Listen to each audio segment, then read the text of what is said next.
Olá, gente, tudo bem? Estamos de volta para mais um episódio do podcast do Rap Lago. Vamos mais uma vez juntos discutir infância, adolescência e os principais desafios que nós, família, rede de apoio e sociedade, enfrentamos nessa tarefa, de educar os nossos filhos para o mundo. O Rap Lago tem como essência o cuidar, e não só o cuidar das pessoas, mas também do meio ambiente em que vivemos, das relações que se constroem nesse dia a dia do contato com a natureza e também com o outro. Brincar é reconhecido pela ciência como um dos pilares mais importantes para uma infância plena, além de ser um direito, das crianças previsto no ECA, que é uma legislação brasileira considerada, inclusive, um exemplo mundial na proteção à infância. Mas por que a brincadeira é tão essencial para os pequenos? E com o passar dos anos, à medida que eles vão crescendo, que nós crescemos, essa brincadeira começa a ser desencorajada, Por que isso acontece?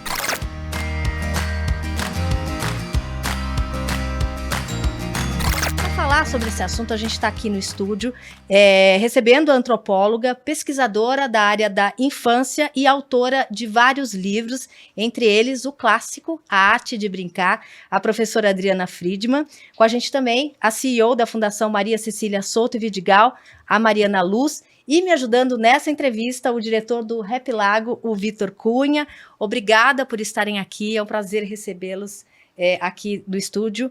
Eu queria começar com a professora Adriana Friedman, Professora, a senhora que dedicou a vida a esse tema, ao brincar, deu aula, escreveu livro, sempre dá entrevistas sobre esse assunto, Qual que é a importância da brincadeira para o ser humano? Bom, primeiro agradecendo pelo convite, pela companhia. Sim, de verdade, eu estou quase há 46 anos nessa estrada, Comecei lá atrás como professora. Eu, como professora muito jovem, quando dava aula para criança pequena, eu não compreendia como era que criança de 3 anos ficava sentadinha na carteira, tentando juntar os pontinhos para trabalhar a coordenação motora fina. E lá atrás, já nos anos 80, eu me perguntava como seria possível que criança não estivesse brincando se sempre o ser humano brincou. Se você vai olhar a história da humanidade, e aí acordou meu lado pesquisadora, então eu fui atrás de entender que o homem sempre brincou. Só que antigamente as crianças eram adultos em miniatura, não tinha estudos. E aí veio uma avalanche de estudos que hoje eu digo as ciências humanas e também as neurociências que vêm corroborar e dizer o brincar é da natureza do ser humano, existe o impulso lúdico quando o bebezinho chega ao mundo, o bebê já vai descobrir o mundo de forma lúdica através do brincar, através dos sentidos, do olhar, do escutar, do paladar, do tocar, do rolar. Isso é algo espontâneo, mas é claro que sim, a gente foi aprendendo ao longo da história da humanidade a brincar, porque tem aquelas brincadeiras que se transmitiam oralmente de uma geração para outra. E é ali então que eu começo essa pesquisa numa época, nos 80, imagina, em que não tinha telas, mas tinha um mercado de brinquedos chegando. E começava essa questão do consumo.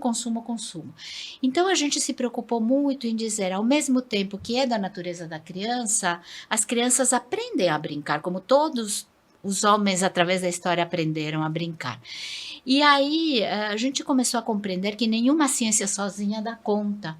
Não é só porque a neurociência faz pouco tempo, no final dos anos 80, 90, trouxe estudos científicos de o que acontece no cérebro do bebê, a plasticidade que o bebê tem para aprender, só que outras ciências, as pedagogias, a psicologia, lá no final dos anos do século XIX, todas essas ciências e muitas outras que depois eu posso falar mais, vem mostrar o quanto o brincar é um fenômeno, é uma linguagem espontânea, expressiva das crianças, é uma linguagem não verbal, e elas é dessa forma que se colocam no mundo e que passam pelas experiências para descobrir, para aprender, para interagir e para assimilar esse mundo que a gente está oferecendo a elas, das mais diversas formas e contextos.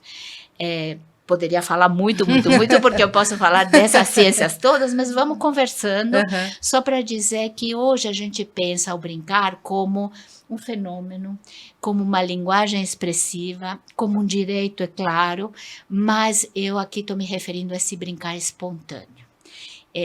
Nós temos esse brincar dirigido, então o brincar de repente está na lei, vai para as escolas, mas esse é um outro brincar, é um brincar pedagogizado, que eu digo, né? E aí é um pouco diferente o que acontece com as crianças, né? Mariana, a Fundação Maria Cecília Souto Vidigal pensa muito a primeira infância, né? Como é que vocês veem nessa formação dessas crianças, nessa primeira fase da vida, como é que o brincar entra para que essas crianças realmente possam exercer essa infância plenamente? Obrigada pelo convite, é realmente um prazer, uma alegria estar aqui com esse tema que eu costumo dizer que brincar é coisa séria na primeira infância, mas do jeito deles, com a autonomia deles, com o protagonismo deles e com muita liberdade, como a professora Adriana falou, exceto na escola, que aí a gente precisa, claro, ter liberdade, mas também ter uma intencionalidade pedagógica por trás. Só recapitulando, os primeiros anos de vida, a primeira infância vai do nascimento, da gravidez, até os 6 anos. E a gente tem olhado muito para a legislação, Rita, você já trouxe o ECA, mas a gente tem outras legislações, inclusive o Marco Legal da Primeira Infância, que também coloca o brincar como eixo, a Base Nacional Comum Curricular, que olha para a educação infantil, olhando para a brincadeira como centro do processo de aprendizagem. Então, quando a gente fala que brincar é coisa séria, está ancorada em todas essas dimensões que colocam a brincadeira como mecanismo de aprendizagem, como o mecanismo de autoconhecimento, o mecanismo de socialização, o mecanismo pelo qual a criança aprende a enxergar o mundo a partir dos olhos delas, mas também do outro e dessas interações que acontecem na brincadeira. Então, quando a gente fala da primeira infância como a base do desenvolvimento humano, aonde a professora já trouxe alguns elementos da ciência, eu quero trazer 2 dados. É nessa fase da vida que 90% do cérebro se desenvolve, que 1 milhão de conexões, as sinapses estão acontecendo por segundo. É 1 segundo, a gente vai falar aqui 1 hora, vamos fazer a conta de quantos segundos são e quantas sinapses uma criança da primeira infância fez. Agora, para ela atingir esses 90% do seu potencial do desenvolvimento humano, que cria a base socioemocional, que cria a base cognitiva, que cria a base física e motora para tudo que ela vai ser ao longo da vida, existem coisas que precisam acontecer. E elas precisam acontecer dentro de casa, nas suas interações, no ambiente da escola, no ambiente do parque, no ambiente do posto de saúde, do atendimento familiar no SUAS, em todos os espaços em que criança tiver, ela precisa ser atendida por meio desse olhar lúdico. E a brincadeira traz isso. Professora, mas nem sempre foi assim que a brincadeira foi encarada, né? Me corrija se eu estiver errada, mas assim, a brincadeira era, isso é bobagem de criança, né? Nem precisa disso. Talvez por décadas não se via função da brincadeira, né? A gente vive numa sociedade que precisa saber para que as coisas servem, né? Então, assim, se isso não serve para nada, então é bobagem, né? A partir de quando que a brincadeira e todas as suas potencialidades começaram a ser enxergadas como essa potência que né, para desenvolvimento da criança? Eu diria que talvez a partir do momento que os psicólogos do desenvolvimento, mas eu vou trazer aqui alguns mais conhecidos, por exemplo, nos anos 40, o suíço biólogo Piaget começa estudos lá na Suíça e começa a observar os próprios filhos pequenininhos. E ele estabelece ali, estou falando da Suíça, mas sempre se brincou em todos os lugares e ninguém achava isso não natural, era natural, né? A cultura, o folclore, as tradições fazia parte, ninguém questionava. Quando Piaget traz a teoria dele e ele consegue ele foi uma referência, continua sendo, ele estuda muito pontualmente como a criança brinca em cada idade desde que nasce. Os estudos dele vêm para os educadores, vêm para a área de educação, e aí vem as leis, aí vem todos os direitos e toda essa imensa legislação, e tem um movimento nos anos 90 de implementação de brinquedotecas ou ludotecas, espaços lúdicos. E era aquela época, a época de dizer, a criança tem direito a brincar, vamos criar espaços para eles, já que na escola, não está tendo esse espaço. Ainda era muito como é a formação dos professores, tem metodologias de ensino para a criança, eu ensino, a criança aprende, e o lúdico não entrava muito nesse lugar. Então, cada vez se brinca menos na escola. Começam a aparecer opções fora da escola.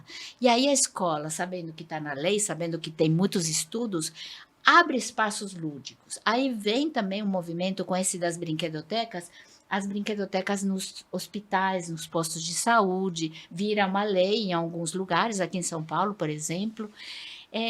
Mas é muito impactante que quanto mais conhecimento, quanto mais legislação, algo que teria que ser natural, que a gente deveria estar falando, todas as crianças brincam, parece que nós temos que continuar. Eu estou há 45 anos nessa seara, eu falo, como assim de novo? Porque tem tanta pesquisa, né? Tem tanto conhecimento. E aí eu sempre falo, temos uma questão também de chegar nos pais e nas mães, né? Eu sempre entendo que quando a gente revisita um pouco a nossa infância e a gente consegue voltar nesse lugar, que nem para todo mundo é um lugar de uma memória feliz ou saudosa, a gente entende por que foi importante ter brincado ou por que se eu não brinquei, o que me faltou. Então, eu entendo que a gente, para poder... independentemente de tanta teoria, tanta pesquisa e tanta legislação, chegar no corpo a corpo, dizer, tenta lembrar ali, qual é a tua lembrança, quais eram teus momentos em que você, era criança, vivia a infância intensamente. E é um trabalho assim, de muito convencimento, então é muito forte a gente pensar quantos grupos, quantas pesquisas, quantas publicações, quantos cursos, né? E quantos movimentos, e mesmo assim essa convicção de que o brincar é básico e fundamental, ainda estamos aqui falando sobre isso. Né? E talvez tentando convencer algumas pessoas disso. Provavelmente. Né?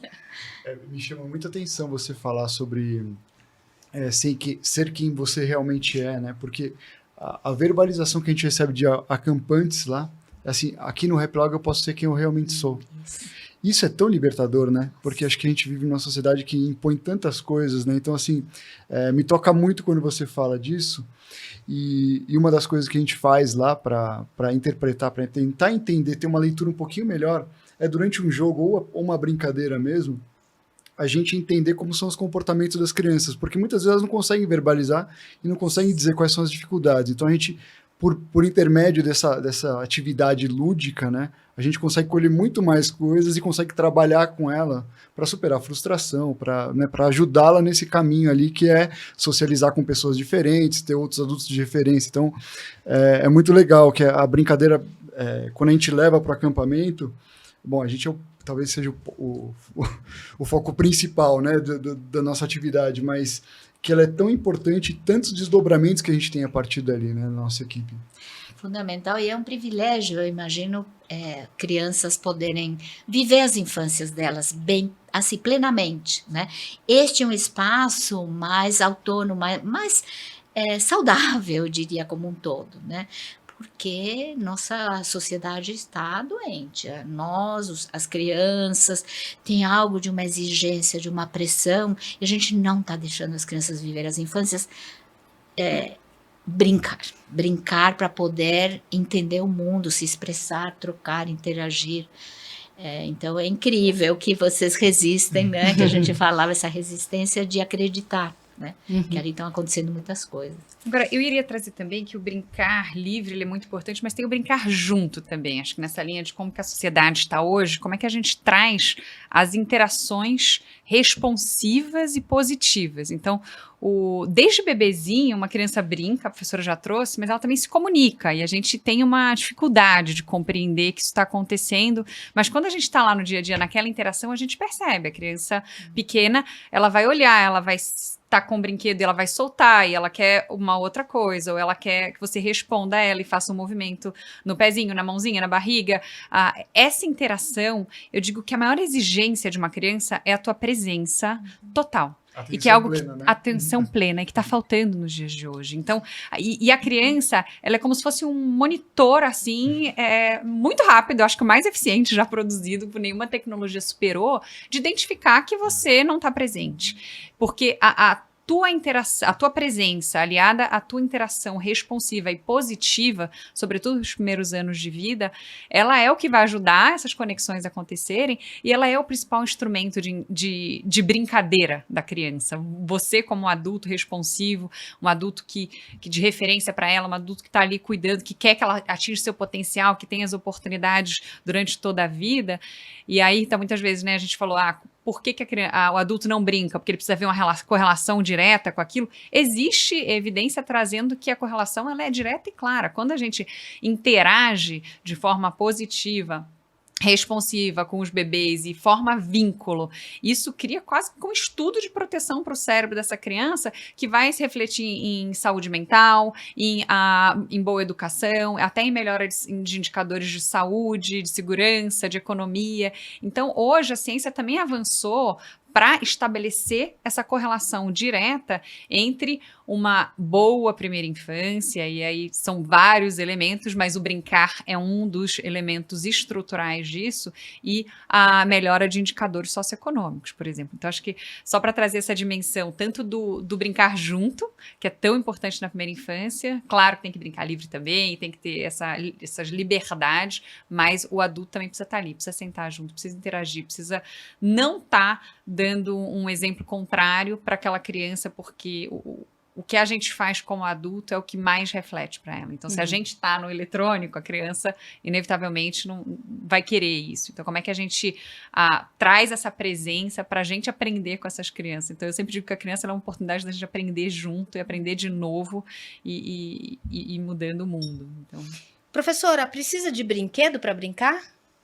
Na verdade, não precisa, né? A gente foi avançando e foi começando a observar as crianças brincando. A criança pega qualquer brinquedo, pega qualquer objeto, não pega objetos e tem, então, os amigos imaginários, e ela cria objetos, e ela pode pegar uma xícara, mas isso se transforma numa outra coisa. Então, olha que desafio que nós temos. Elas têm um universo, têm uma sabedoria, a gente acha que sabe, mas elas têm saberes próprios. Então, na brincadeira, ela que vai dar vida e ela que vai transformar. Então, esse momento, a primeiríssima infância, que é o momento que ela brinca de fazer de conta, ela imita, ela tenta... através da brincadeira, assimilar coisas que ela vive na vida real, medos, frustrações, conquistas, problemas que tem em casa, tudo aparece na brincadeira, principalmente no faz de conta.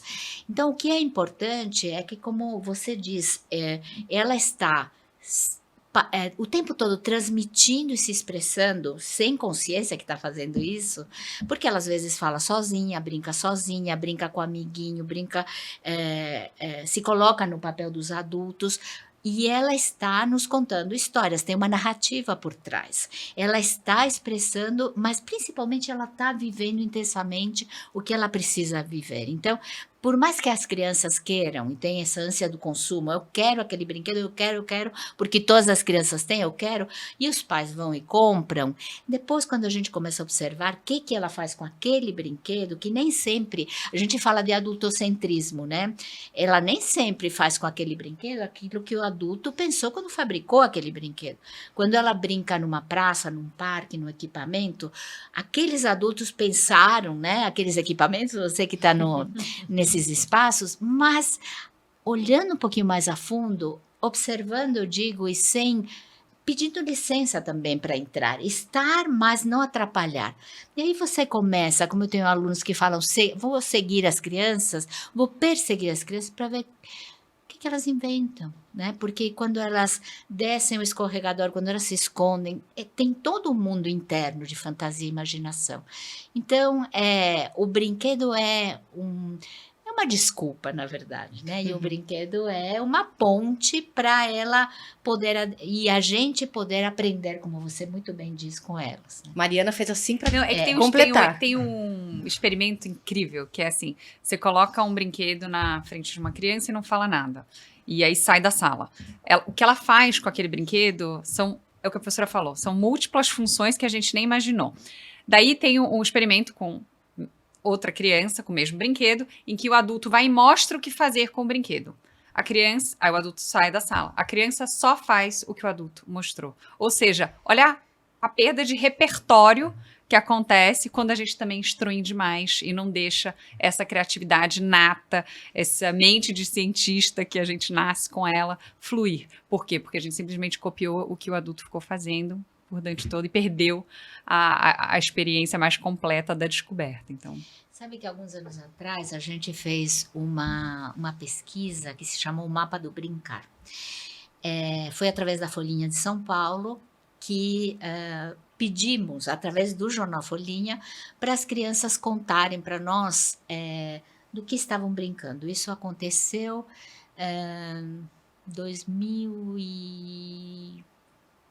início, primeira década dos anos 2000, e crianças do país inteiro mandaram para nós fotos, vídeos, desenhos de diferentes regiões contando do que elas estavam brincando, né? Estou falando deste século, né? A gente fez outras pesquisas no século passado no sentido de conhecer as brincadeiras tradicionais. Então, a gente, como equipe de pesquisadores que recebemos esse material, a gente tinha as nossas caixinhas, brincadeiras de pular, brincadeiras de correr, enfim, todas aquelas tradicionais.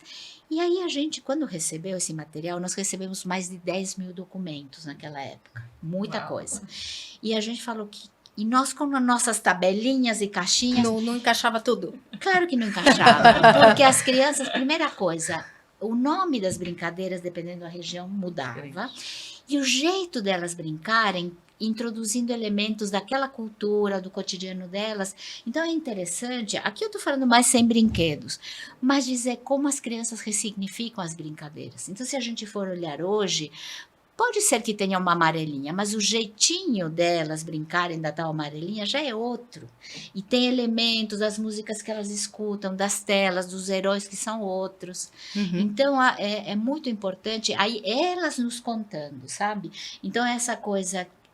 a gente ali falou, bom, 500 foram para um site que existe até hoje, Mapa do Brincar, mas tem muita coisa acontecendo o tempo inteiro, em todos os lugares onde tem criança. Uhum. E isso nos escapa como adultos, né? Uhum. É uma riqueza, assim, que a gente está correndo atrás de aprender com elas, exatamente o que a gente está falando. Agora, Mariana, a natureza é um brinquedo? Nossa, a natureza é o melhor brinquedo que existe, e eu sempre digo que a gente é natureza, então a gente tem que ensinar isso para as nossas crianças. Eu trabalhei muitos anos com sustentabilidade antes de vir para a primeira infância, e eu gosto de dizer que eu reverti o meu conceito de desenvolvimento sustentável, que antes a gente sempre dizia, o conceito tradicional é vamos deixar um planeta melhor para as futuras gerações, que é a nossa responsabilidade, nossa obrigação.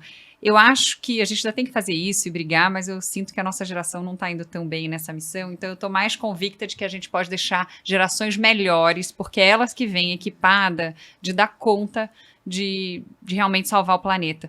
Só que aí elas precisam amar esse planeta, Rita, elas precisam se identificar com ele, elas precisam conhecer, elas precisam tocá-lo, elas precisam brincar na natureza, elas precisam entender que não é uma coisa separada dela, que somos seres vivos habitando esse mesmo planeta e que essa convivência, ela não é só harmônica, ela é necessária, mas ela também é frutífera e ela gera esse desenvolvimento. Então a natureza, ela é um parque de diversões, ela não é um brinquedo, ela é muito mais. Eu coloquei criança, sempre que pude, levo sempre para a natureza, porque é isso, não precisa de nada ali, elas criam e a gente cria junto, e os elementos são, você pode ensinar o que é vida, o que não está vivo, para você poder brincar, ou o que você não pode arrancar, tem tantos ensinamentos por trás das dinâmicas na natureza, dessa interação do bichinho. Outro dia a gente estava voltando num esporte, eu e meu filho mais velho, que tá com 8 anos, e ele viu um passarinho comendo uma lagarta, assim, e correndo muito rápido. E ele falou, você viu, mamãe? Aí eu falei, eu vi, ele comeu a lagarta. E como é que a gente aprendeu com aquilo, contou, e estava no meio das folhagens. Então, assim, eu sou suspeita, porque hoje em dia tem, inclusive, pediatras que recomendam tempo em natureza. Prescrevem, né? 30 minutos na natureza. Isso, a gente tem que lembrar, acho que só algo muito importante, que o impacto da mudança do clima, ele é maior em mulheres grávidas e em crianças pequenas. Então, assim, também o lado ruim afeta mais as crianças. E, infelizmente, parte das conversas de primeira infância tem sempre isso. Em quase tudo, é a maior oportunidade que a gente tem de retorno de investimento, de salvar o planeta, mas também é o maior risco. Elas também são as mais vulneráveis. Eu lembro que na pandemia eu dizia muito, as crianças não foram elencadas como grupos de risco, mas elas são dos grupos que estão mais sofrendo, inclusive por estarem invisibilizadas como grupos de risco, porque ninguém estava brincando com elas estavam trancafiadas dentro de casa, elas tinham pouca possibilidade de contato com a natureza, ou qualquer convívio social, e isso por todos os estudos mostrou que elas reduziram o volume de brincadeiras, aumentaram o número de telas, reduziram o número de interações. Então, assim, elas também são esse grupo de risco que a gente precisa estar sempre lembrando, porque elas são a prioridade absoluta do país, isso está escrito na Constituição, no artigo 227, existe todo esse arcabouço legal que coloca elas como prioridades, mas nem sempre elas são lembradas ou equivaladas como tal, né?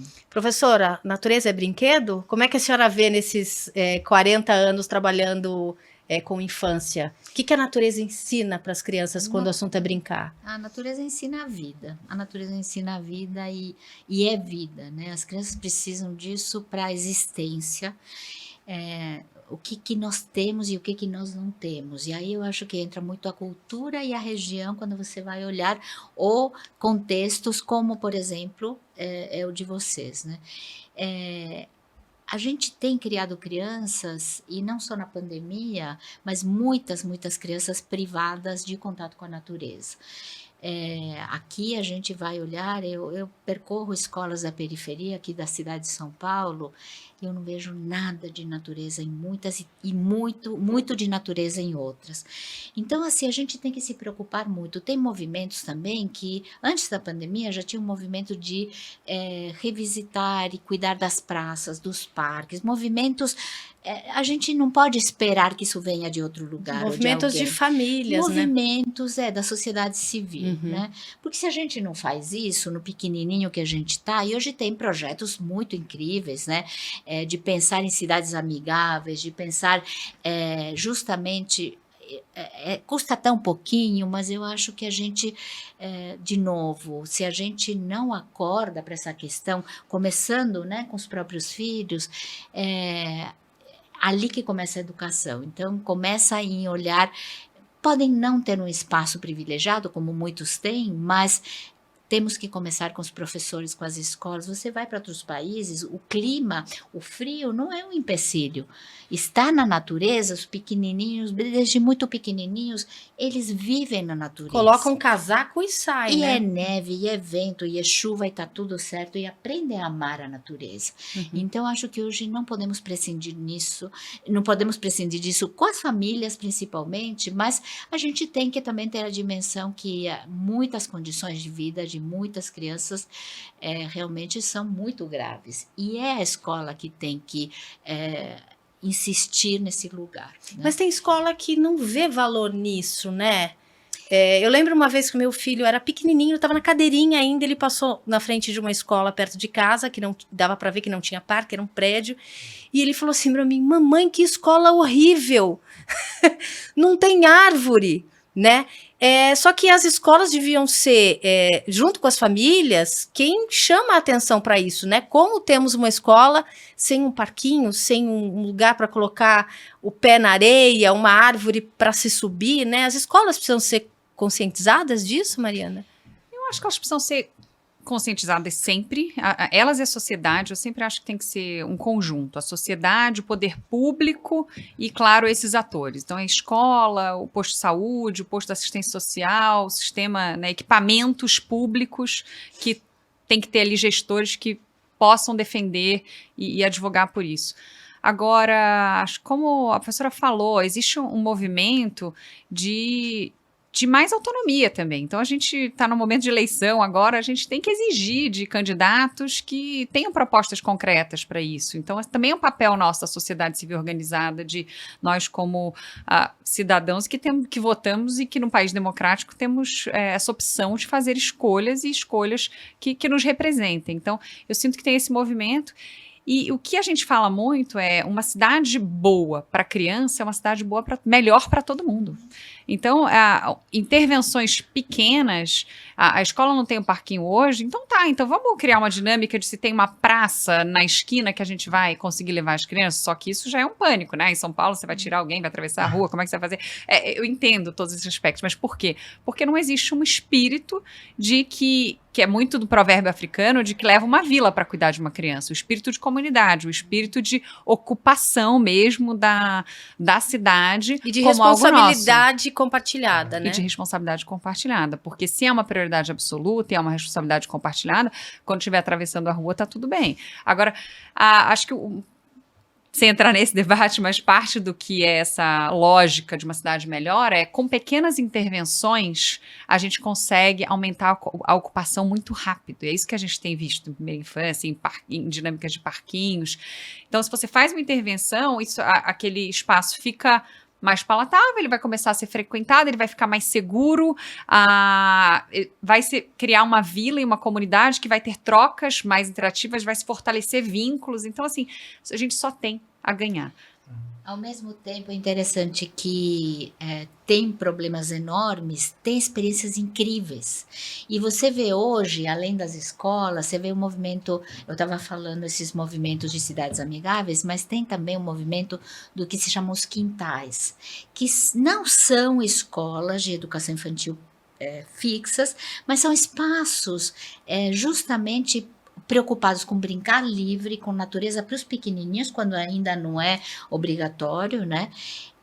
Porque nós temos, é muito interessante nessa seara do brincar e da natureza, que você tem quem puxa para um brincar o tempo todo educacional e com intenção, e tem um outro movimento que diz, vamos resgatar e preservar aquele brincar autônomo, livre, aqueles espaços de natureza, aqueles espaços, né, que as crianças tenham desde uma praça, mas essa ideia de eu digo sempre, quebrar o muro da escola para que a criança esteja na cidade, a cidade venha para a escola e a escola também possa se apropriar da comunidade, do entorno, né?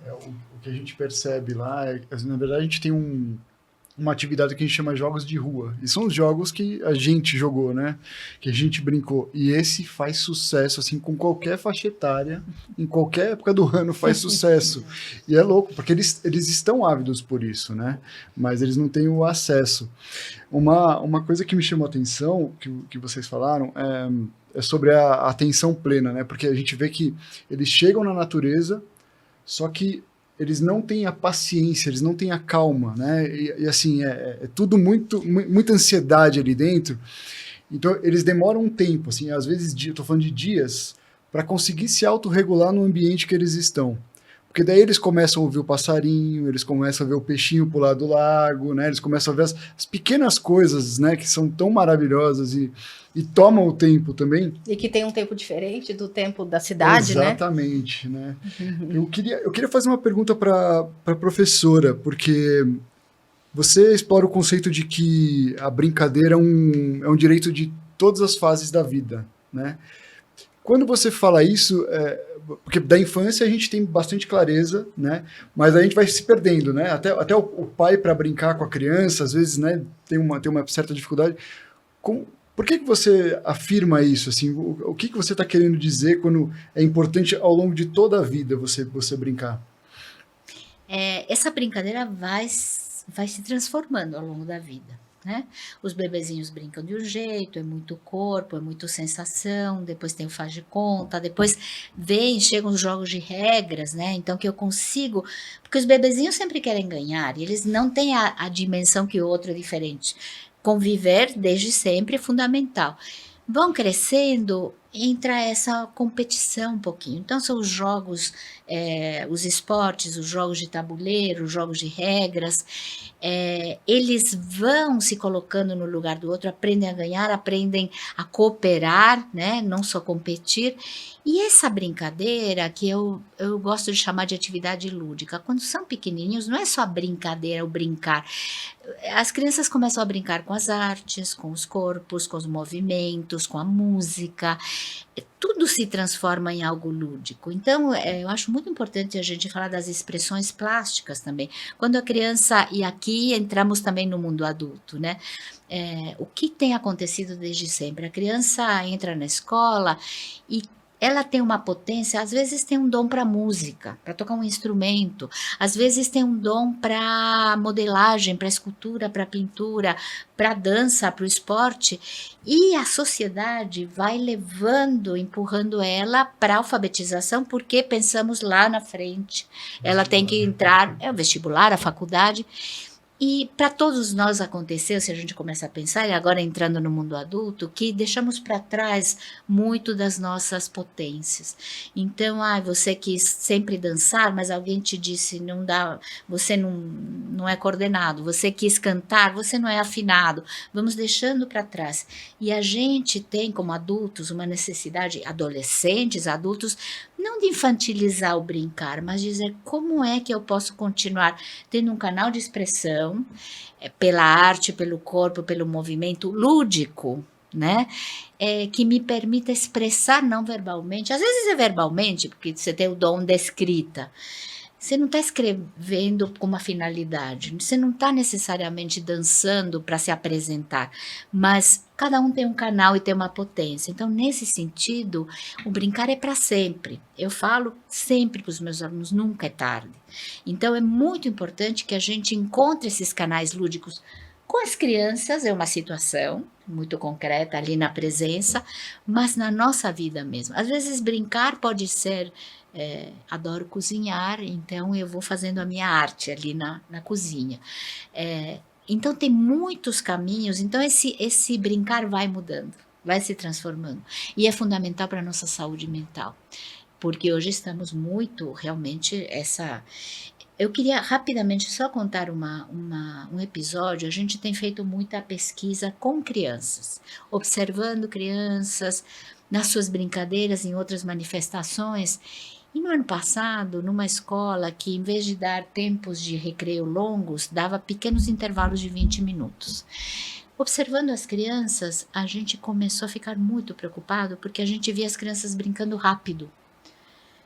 O que está acontecendo? Então, pequenininhos, 4, 5, 6 anos. A gente brinca rápido para dar tempo de brincar. Isso é muito grave, porque é como estamos nós. Nessa aceleração que a gente está falando, as crianças também. Então, a gente tem que se preocupar muito, porque quando você traz, a criança desacelera, quando está na natureza, demora. Então, a gente pensar que as crianças estão acelerando a brincadeira para dar tempo de acabar, né? É para a gente realmente estar aqui conversando. É o oposto da infância, né? É o oposto. Está condicionando ao tempo uma brincadeira, né? Está limitando, né? Então, só para dizer assim, como a gente precisa tanto estar nessa presença, muito mais. Um pouco do tempo que a gente hoje costumou chamar de tempo de qualidade. Não, eu não tenho muito tempo com os meus filhos, mas eu tenho tempo de qualidade. Eu costumo dizer que eu não acredito tanto, porque eu acho que, na verdade, para ter a qualidade, você precisa de tempo. Você precisa do tempo das coisas acontecerem, você precisa estar lá, e é por isso que a presença e o tempo, claro, a qualidade é importante, mas não dá pra gente se tornar refém desse tempo de qualidade e fazer, então vamos fazer aqui 10 minutos de brincadeira, de qualidade, né? De qualidade, eu vou estar presente, eu vou tirar meu celular, então assim, como que a gente não distorce e cria uma narrativa para a gente mesmo acreditar que está tudo bem. Então, acho que um pouco desse papo mais verdadeiro e profundo tem a ver com isso. Não existe qualidade se a gente não tem tempo de verdade. E sabe uma coisa que a gente observou? Porque, assim, veio a pandemia, né, e, assim, todas as escolas cancelaram, obviamente, e a gente teve que se reinventar, e a gente criou um produto de famílias. Então, a gente recebia famílias em bolhas, né, não se misturavam, tinha aquela paranoia, que todo mundo passava álcool, então assim, a cada atividade passava lá o pulverizador e tudo mais. Mas enfim, traumas à parte, a gente percebeu porque assim, toda a família chegava e tinha um monitor dedicado a ela. Né? As crianças das famílias não brincavam, né? Elas brincavam só dentro do núcleo familiar. Se havia outras crianças, ótimo. Se não havia, eram os adultos, né? Nesse período ainda, as famílias nem se misturavam, tá? Uhum. Mas o que eu queria chegar era o seguinte, a gente começou a entender uma coisa que é um pouco assustadora, mas se você for pensar com tudo que a gente está falando, faz sentido. Mas os pais não sabiam muito como brincar com as crianças. Sim. Não sabiam o canal. Né? E o monitor, ele fazia um papel de facilitador do lúdico, né? Incluindo os pais. E depois do segundo dia, o negócio já estava rolando, entendeu? Porque era só uma fagulha ali para o negócio pegar. Mas isso foi uma coisa que nos impressionou muito, assim, porque criou-se vínculos ali entre pai e filho, né? Que não tinha, né? Porque, assim, estava todo mundo enclausurado, né? O mesmo lugar que você trabalhava, é o mesmo lugar que a criança estudava, é o mesmo lugar que você discutia, é o mesmo lugar que você jantava, almoçava. Então, assim, virou uma salada, né? Então, foi duro, mas foi uma coisa muito prazerosa de ver, sabe? Esses vínculos se criando e essas coisas se disseminando. Tanto que muitas das famílias que foram na pandemia no começo lá, até hoje voltam para lá para resgatar isso. E as crianças agora vão de temporada. Então, assim, foi um movimento muito bacana que aconteceu, né? Mas tudo isso porque eu acho que a gente conseguiu facilitar essa relação, né, do lúdico, né? É por isso que eu perguntei da brincadeira na fase adulta também, porque eu acho que a gente vai perdendo, né? A gente vai, né, focando muito nas performances, nas coisas que a gente precisa entregar, e a gente vai perdendo essa ludicidade. E as crianças estão ali, né, ávidas por isso, e a gente não consegue conectar com elas, né? Sabe que tem uma chavinha, a gente fala assim para os pais, vem ensinar para o teu filho do que você brincava quando era criança. E as crianças ficam fascinadas. Nossa, brincava. Porque tem que imaginar o pai criança, né? Um exercício... Agora, você acha que essa dificuldade que muitos pais têm em brincar é alguma coisa geracional? Né? Brincaram pouco, não brincaram? Ou acham que o adulto não brinca? Como é que vocês veem? Porque a gente vê muitos pais falando, não consigo brincar com meu filho. Não tenho paciência para brincar com meu filho. Tem que ter paciência, não tem? Como é que vocês veem isso? A professora deve saber responder melhor que eu, mas eu sou da brincadeira, eu adoro brincar. E eu acho que, se a gente for pensar que como o Vitor falou, muitos resgatam rápido lá, demora um pouquinho até engrenar, mas resgatam, porque tiveram isso, porque brincaram, porque é bom, porque é gostoso. Então eu costumo dizer que se a gente insiste um pouquinho, o benefício vem, ele tá ali, igual o tempo de natureza. Você vai lá, mas você se ajusta, e quando você ouve e identifica um animal, uma folha, uma lagarta, você interage com aquilo de forma muito rápida e te toca se você tiver essa base. Eu acredito nisso. Agora, o que eu vejo também é que a gente se afasta desse processo no dia a dia, no automático, e se fecha para ele. Então, também tem que se abrir, por isso que falar sobre isso é tão importante. Por isso que eu acho que essa conscientização, esse papo, esse exemplo, você mostrar que você faz isso com seu filho, isso instiga, nossa, então se ela faz, eu vou fazer também. Eu acho que a gente, na Fundação, tem duas estratégias. Uma é política pública, fazer a política pública descer, né? Mas a outra é ativar a sociedade, porque se a gente não fizer com que todo mundo saiba que essa vivência, essa troca, é uma conversa que muda o mundo, que quando tá tomando banho, você interagir, brincar e conversar. Então não precisa ser assim a brincadeira só estruturada. Assim, todo momento, toda interação é uma possibilidade de incentivar o imaginário, incentivar a brincadeira, incentivar a conversa, e que isso vai mudar a vida do teu filho. Isso pode mudar a vida daquela criança, pode dar mais oportunidades, pode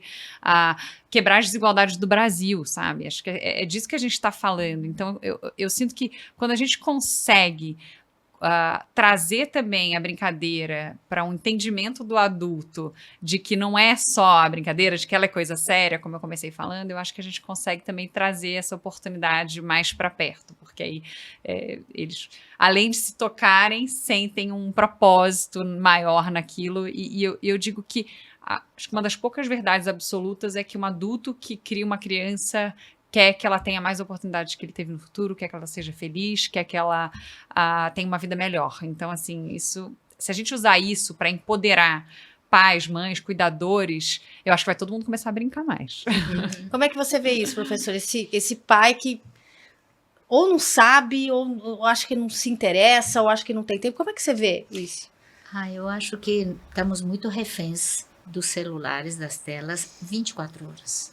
Acho que agora saiu essa nova orientação não celular para as crianças na escola e já está tendo mudanças e reações. Então, assim, estamos reféns, todos nós, e desde a pandemia até os pequenininhos, até as crianças. Acho que tem uma questão cultural aqui, nossa, porque quando você começa a ver, a olhar pais com bebezinhos, colocando a tela no carro para distrair, colocando essa babá eletrônica que faz muito mal para o cérebro, porque a criança fica com o corpinho sem ação, que é péssimo para o seu desenvolvimento, concentra na cabeça e quando você diz agora acabou, vira uma ansiedade.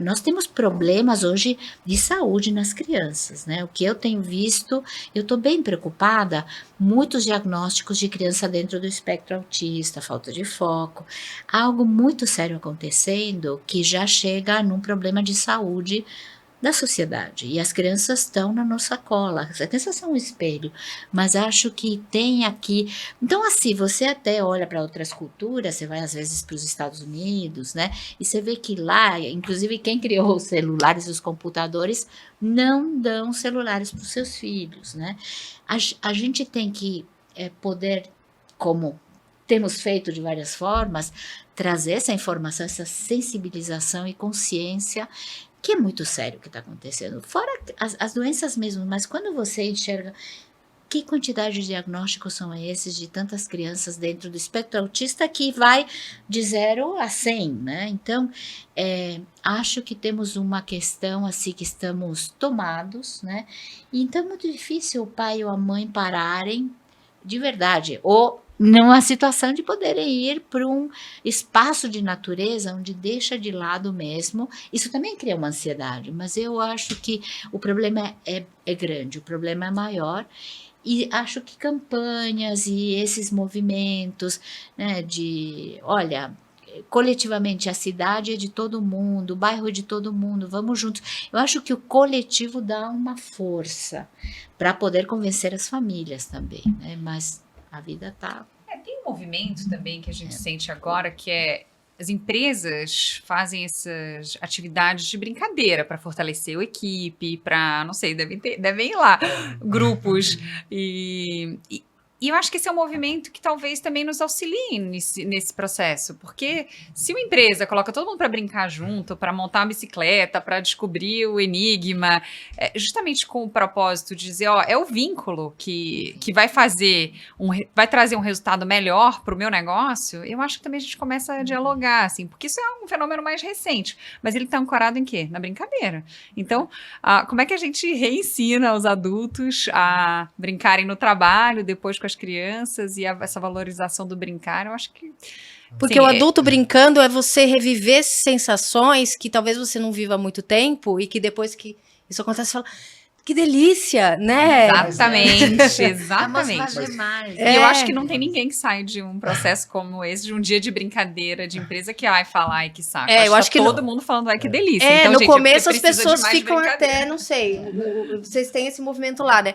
As pessoas ficam meio tímidas, né? Eu acho que eu ficaria, né? Nossa, mas será? Vou brincar disso, assim, né? Geralmente as empresas nos contratam para algum team building ou então uma nova diretriz estratégica e basicamente o que a gente faz é colocar todo mundo para brincar, para todo mundo abaixar a guarda, porque chega todo mundo, né, meio que se protegendo. Nada de PPT no telão mostrando as novas diretrizes. Até rola, mas você tem que tirar os escudos de todo mundo. E aí a gente leva para brincadeira, brincam que nem criança, assim como nunca. Dá até medo de se lesionar, sabe? Aqueles caras que não correm há 5 anos, resolvem sair correndo pelo gramado, dá até um pouco de medo. Mas enfim, eles quebram esse gelo, as dinâmicas ficam muito mais fáceis.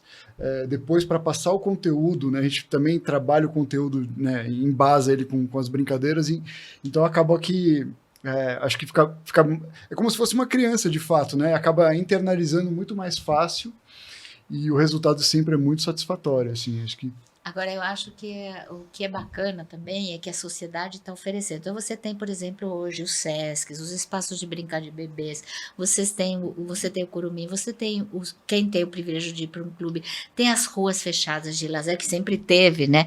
Mas o que eu acho importante é que isso está se retroalimentando, porque já se sabe o quanto é importante. Então, você convida ali as famílias, né, a poderem ir para espaços onde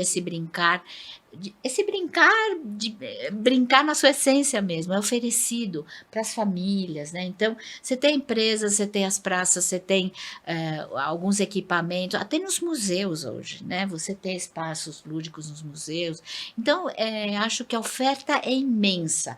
Claro que muitas vezes isso vira consumo, né? O consumo se retroalimenta também. Mas a gente tem muita proposta, né? Porque eu acho que a consciência já está dada. A questão é que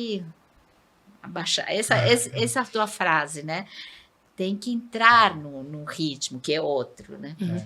Agora, quais são os resultados, né? A gente vive numa sociedade muito utilitarista, né? Então, assim, eu vou ensinar inglês, ele vai aprender inglês porque ele vai fazer uma faculdade fora, né? Ele vai fazer Kumon porque ele quer fazer engenharia, né? Então, nessa lógica de utilitarismo, né? A gente entrando nisso, o que o brincar traz? Né? O que o brincar traz para essa criança? O que o brincar traz para esse adolescente? O que o brincar pode trazer para esse adulto, pai ou não? O que as pesquisas dizem sobre isso, professora? O Einstein já falava, né, que para você querer ser um cientista, você tem que ter brincado na infância. O Einstein falava isso. Né? Mas, na verdade, o que o brincar ensina? Ensina criatividade, valoriza a singularidade de cada um, a potência de cada um, traz a descoberta. Então, esse movimento, claro, tem que ter o adulto, ter o vínculo e ter o olhar do adulto para dizer, olha só, olha como ele tem o dom de tocar um instrumento como um violino, que é tão difícil, né? O violino, quando eu falo tocar um instrumento, eu estou dizendo, você começa brincando. Depois você vai aprender a técnica, né? Utilitarismo talvez, mas se isso é algo que... Estou falando do violino, dos instrumentos, como falo de outras coisas. Mas é ali que se aprende a ser criativo, a ser inteiro, né? A poder estar no mundo para poder aprender qualquer outra coisa, né? Para poder ter a flexibilidade do jogo de cintura. Tá tudo no brincar. E é claro que o brincar... todas as disciplinas do conhecimento também se aproveitaram do brincar para dizer, vou ensinar matemática de forma lúdica, vou ensinar língua de forma lúdica, vou ensinar ciência de forma lúdica. O lúdico acabou atravessando todas as áreas de conhecimento porque é uma forma de motivação também. A experiência, né? A experiência, eu acho que essa ideia da experiência, então eu mexer para aprender química, física, brincar para depois aprender. Então, é a porta de entrada. Mariana, não é uma coisa menor, né? Eu já vi pai falando, eu vou deixar ele nessa escola enquanto ele está no infantil, né? Porque ele precisa brincar. Depois eu vou levar para uma outra escola porque eu já preciso pensar no vestibular, no Enem. Isso, sei lá, crianças de 6, 7 anos, né? Brincar não é algo menor, né? Não é. E a gente precisa, no Brasil, mudar essa cultura, Rita, porque é isso. A criança pequena fica com tudo menor, e no sentido de tamanho de menor qualidade. E é isso que a gente tem que reverter, porque, na verdade, você tem toda essa potência do desenvolvimento acontecendo e cria as bases para a gente ser tudo que a gente vai ser ao longo da vida inteira. A gente precisa ter um investimento de absoluta qualidade na primeira infância, no que vai ter esse retorno de investimento, se a gente quer essa linguagem de resultado e mais utilitarista. Então, a gente tem que ter tudo maior. A gente precisa dar a melhor escola, a melhor educação, a melhor interação, o melhor parquinho possível. Só que esse é um país gigante e um país desigual. Então, o que eu trago de grande benefício que a gente vê, assim, e as evidências robustecem, amparam, é que a primeira infância rompe com um ciclo intergeracional de pobreza, assim. Se a gente tem educação de qualidade, ancorada na brincadeira, na ludicidade, no protagonismo, se a gente tem a saúde de qualidade, se a gente tem sistema de proteção e justiça, se a gente tem formação de vínculo por meio da assistência social, a gente gera mais renda, a gente tem melhores salários e a gente reduz as desigualdades e a gente quebra a pobreza. Então, eu acho que, assim, para um país como o nosso, que a gente tem, no caso das crianças, 55% das crianças vivendo na pobreza na primeira infância, é mais da metade do volume de criança brasileira, a gente tem que entender que não é nada menor, elas não são menores, mas a gente está fadando essas crianças na ausência de oferecer programas e serviços de qualidade para elas, sobretudo as que estão entre as de mais baixa renda, a gente está justamente tirando a oportunidade delas se desenvolverem. A gente está deixando o pior e o menor para quem mais precisa. E eu acho que é isso, como país, assim, a gente não pode aceitar. E a gente tem que lembrar que essa qualidade de brincadeira, essa interação, todas as crianças não só têm o direito e merecem, mas a gente tem a responsabilidade como sociedade de oferecer. Eu digo sempre, a Constituição traz o artigo 227, a prioridade absoluta, e ele fala que a responsabilidade das crianças é do Estado, da família e da sociedade. E eu sempre trago isso, porque a gente precisa ativar esse lugar de responsabilidade da sociedade, de cada um de nós e quem está nos ouvindo, para dizer que todas as crianças são nossa responsabilidade. Então, quando uma criança não tem acesso a brincar, a gente precisa se indignar, a gente precisa mudar, e a gente precisa fazer algo por essa criança e por todas as crianças do Brasil. No final das contas, o brincar, ele é, por mais negativo que ele seja, ele é positivo, né? Porque a brincadeira pode dar errado e gera uma frustração, né? E a criança, ela só vai se desenvolver nessa frustração se ela entender que ela pode superar isso, né? Então, a gente trata bastante de cuidar para que as frustrações sejam bem dirigidas para que ela consiga superar isso. Então, acho que na pior das hipóteses, a brincadeira ainda é a melhor saída, né? Bom, eu queria agradecer a presença da antropóloga, pesquisadora da área da infância, autora de vários livros, entre eles o meu favorito, que é A Arte de Brincar, a professora Adriana Friedman, e também a CEO da Fundação Maria Cecília Souto Vidigal, Mariana Luz. Muito obrigada por vocês estarem aqui com a gente. Obrigada, Vitor, pela parceria em mais um podcast. Eu queria agradecer também você que acompanhou essa discussão aí do outro lado da tela ou pelos tocadores de podcast. Deixe seu comentário, assine o canal de YouTube do Rap Lago, que a gente está produzindo muito conteúdo de qualidade para vocês. Um abraço, até a próxima.